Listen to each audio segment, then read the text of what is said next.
राष्ट्रवादी काँग्रेस पक्षाचा 27वा वर्धापन दिन आज आंबेगाव तालुक्यात अत्यंत उत्साहात आणि जल्लोषात पार पडला। बुधवार दिनांक 10 जून 2026 रोजी सकाळी मंचर येथील मंचर मार्केट यार्ड येथे पक्षाच्या वर्धापन दिनानिमित्त भव्य कार्यक्रमाचे आयोजन करण्यात आले होते।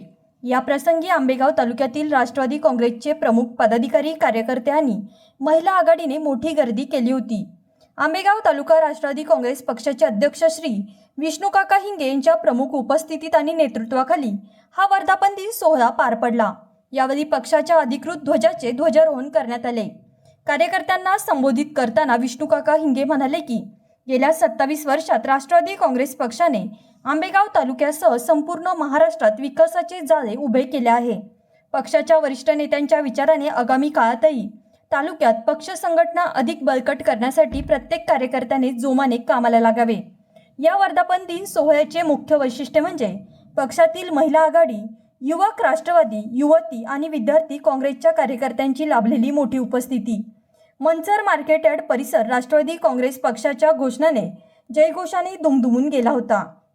यावेळी उपस्थित सर्व मान्यवर, ज्येष्ठ नेते आणि तरुण कार्यकर्त्यांनी एकमेकांना पेढे भरवून वर्धापन दिनाच्या शुभेच्छा दिल्या।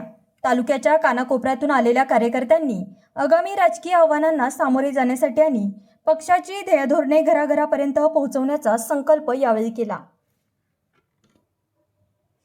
27 वर्षांची वाटचाल आपण पाहिल्यानंतर गाव खेड्यापासून तर अगदी शहरापर्यंत सामान्यातल्या सामान्य माणसाला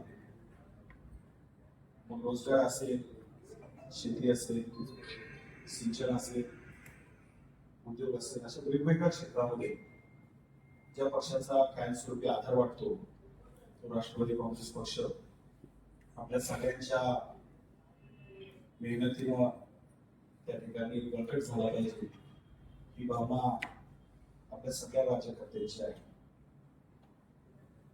आज 27वा वर्धापन दिन साजरा होत असताना दुर्दैवानं आपलं नेतृत्व स्वर्गीय अजितदादा आज आपल्यामध्ये नाही आणि त्यांची आठवण प्रकर्षानं ते गेल्यापासून 4 महिन्यामध्ये असा एकही दिवस नाही की मी दादाची आठवण नाही, परंतु एक करारी नेतृत्व म्हणून दादांनी या ग्रामीण भागामध्ये अनेक संस्था असतील, अनेक कार्यकर्ते असतील, त्यांना पाठबळ देण्याचं काम स्वर्गीय दादांच्या नेतृत्वाखाली झालं।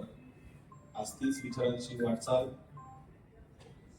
सुनेत्रा वहिनींच्या नेतृत्वाखाली राष्ट्रवादी काँग्रेस पक्ष करत आहे। विशेष करून आपल्या सगळ्यांचे नेते आदरणीय आमदार वत्स पाटील साहेब यांच्यावर सुद्धा महाराष्ट्रामध्ये राष्ट्रवादी काँग्रेस पक्ष फार मोठी जबाबदारी आहे।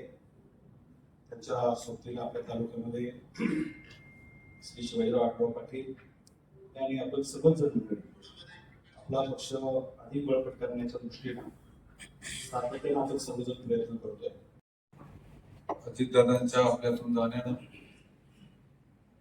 पक्षामध्ये जी उणीव निर्माण झाली त्याचं दुःख आणि सल आपल्या सर्वांच्याच मनामध्ये त्या ठिकाणी आहे। एक निर्भीड, कर्तव्यदक्ष आणि तत्वाची एक राहून अजितदादांनी आपल्या आयुष्यामध्ये त्या ठिकाणी काम केलं।